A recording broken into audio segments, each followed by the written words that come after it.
A university professor started off his class by picking out of his back pocket a £20 note. And in this lecture hall of about 200 people, he asked, how many of you would like this note?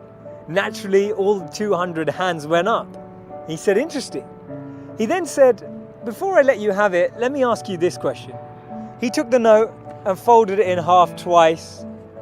And then he said, how many of you want this note? Still, 200 hands went up. Now he said, let me try something else. He took the note and he crumpled it. He said, how many of you want this note now? Still, 200 hands went up. Finally, he chucked the note on the floor. He screwed it with his shoe and crumpled it even more, picked it back up, now with dirt, and said, how many of you want this note? All 200 hands were still up. He said, today you've learnt an important lesson. No matter how much I crumpled that note, how much I scrunched it up, how many times it was trodden on, you still wanted it because it was still worth £20. In the same way that that £20 note held its value, so do you.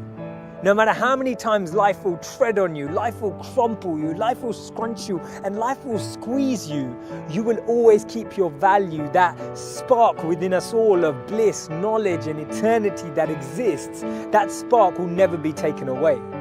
Our value is not created by the price of our clothes or our bank balance or the job title that we have. See, we should be building life and not just building our CVs. In the middle of 2009, he was the software engineer that no one wanted to hire. He had 12 years of experience at Yahoo, but he was rejected by Facebook and then rejected by Twitter.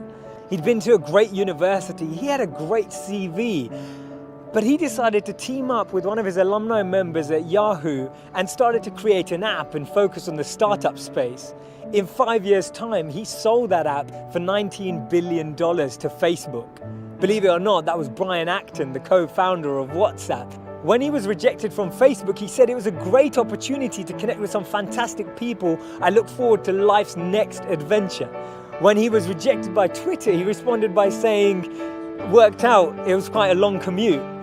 It's so interesting to see that someone rejected from two of the top internet companies actually responded with humor and actually responded with positivity. This lady was diagnosed with clinical depression. Her marriage had failed and she was jobless with a dependent child. She was on a 4-hour delayed train journey from Manchester to London when she came up with this idea, and she started to write this book about this wizard. And as she started writing, she then finished her manuscript, took it to 12 publishers and was rejected by all 12. Believe it or not, that's J.K. Rowling. This man watched his first company crumble. He was a Harvard University dropout and his first company's demo didn't even work. He went on to build Microsoft. His name's Bill Gates. Therefore, failure is just a sign that we need to widen our scope. We need to be ready and build ourselves up for the next level. Actually, what we end up achieving is far greater than what we'd envisioned for ourselves. And this divine plan, this orchestration can't be happening without this intervention that occurs, because if we had it our way, we'd just settle, we'd just accept what we thought was our goal, what we thought we were chasing. But actually, I've noticed that when you don't get that, later down the line, you look back and you reflect and realize that what you've gained is so much greater. Failures are only failures when we don't learn from them, because when we learn from them, they become lessons, and we actually extrapolate all of these teachings and actually get more insight into how we can improve the way we work. And